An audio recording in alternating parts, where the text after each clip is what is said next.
guys, welcome back to Ride with Sheridan. So in today's video I have a super exciting start to a series I'm bringing y'all. It is stuff to look out for and just general tips when it comes to buying a new horse. I have been through a lot of horses, I've tried a lot of horses, I've bought a lot of horses, so I'm gonna give you guys a little bit of help for if you're looking to buy your first horse. So let's get into it. I want you so bad.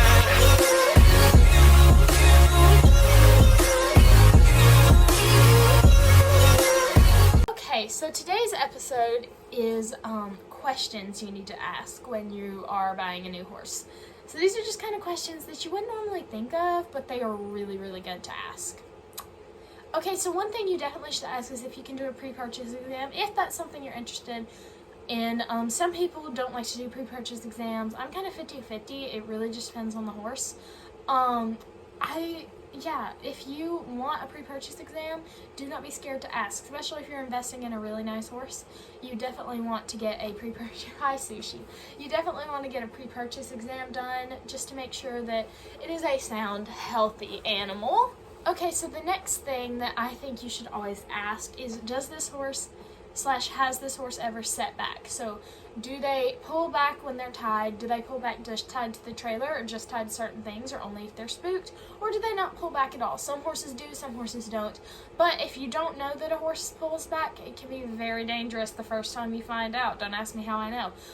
It can be very dangerous the first time you find out, especially if you're a first-time horse owner who maybe has never experienced that.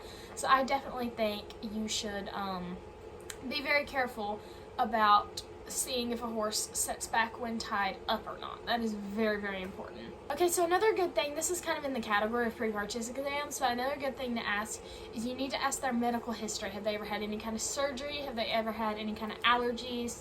Any kind of EPM, or anything like that? That could matter. Have they ever had strangles? That's a really big one. You want to make sure of all those things.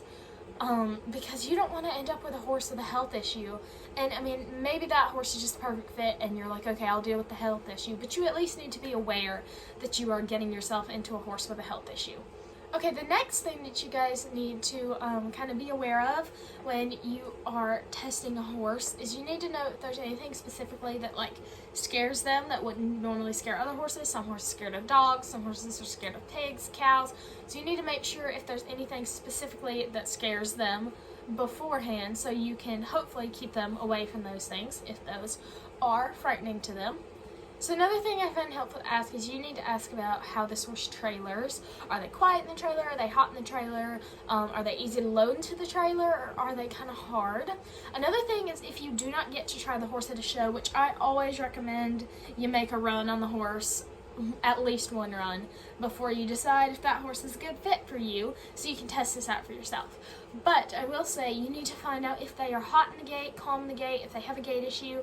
If they do have a gait issue, how it needs to be managed. And another thing kind of in that category is you need to see if they run on any pre-run medication or anything like that, like Lasix, Butte, Banamine, Dex, Prevocox, if they're used to getting liniment done, or if they're used to having ACE, or if they're used to having Bentley, or any of those things. You need to make sure of that, because it definitely matters if a horse has been used to running on something like that and then all of a sudden they don't get to run on it anymore. You need to make sure. That's such an important thing to make sure of. You need to ask what bit or equipment they've been using. So some horses are ridiculously picky about what kind of girth you use, what kind of saddle pads you use, any of that. Some horses are really set in their ways with one bit, and some horses don't really care what's in their mouth. But you need to ask, if they don't already tell you, what bit does this horse need to run in, because that can obviously cause a lot of issues if you randomly change a horse's bit, especially if they are a finished horse. That can really kind of like freak them out, because you know they're used to running in one bit and then all of a sudden it's changed. Okay, so another thing, I don't think anyone really thinks of this, but I definitely wish I had asked, because I have about 3 of these that know this little trick.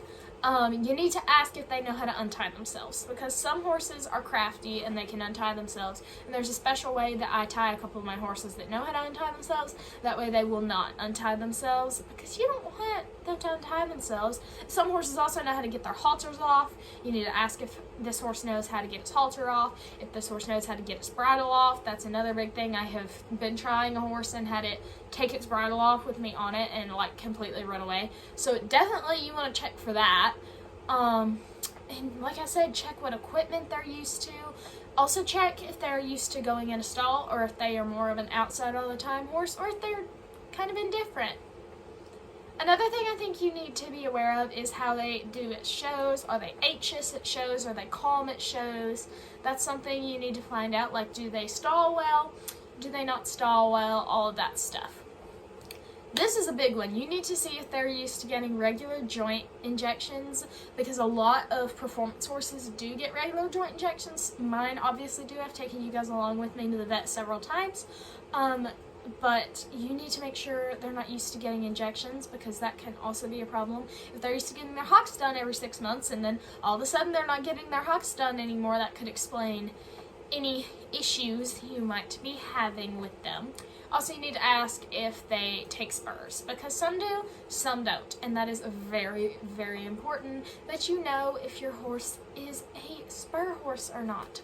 That is something that I think you should ask every time, even when you go try them, so you can try them in the right equipment. Okay, so another thing I think is great to ask, you need to ask about the horse's riding routine. Are they used to 2 rides a week and then show, 1 ride a week, 5 rides a week? That's something important, because if they're used to 4 rides a week and then all of a sudden you cut them to 1, they might be really, really fresh or get really out of shape. So you definitely need to check that. Another thing that's good to ask is if they are on any supplements or anything special that needs to be done for them to run at the top of their game. That's something I think you really need to know, is if they need to be on something to run at the top of their game. Another thing I think is good to ask about, and you can obviously find this out if you are getting to test run the horse, what's their pre-run routine like? Do you wind them up in the alleyway? Do you try to keep them calm in the alleyway? How soon do you get on them?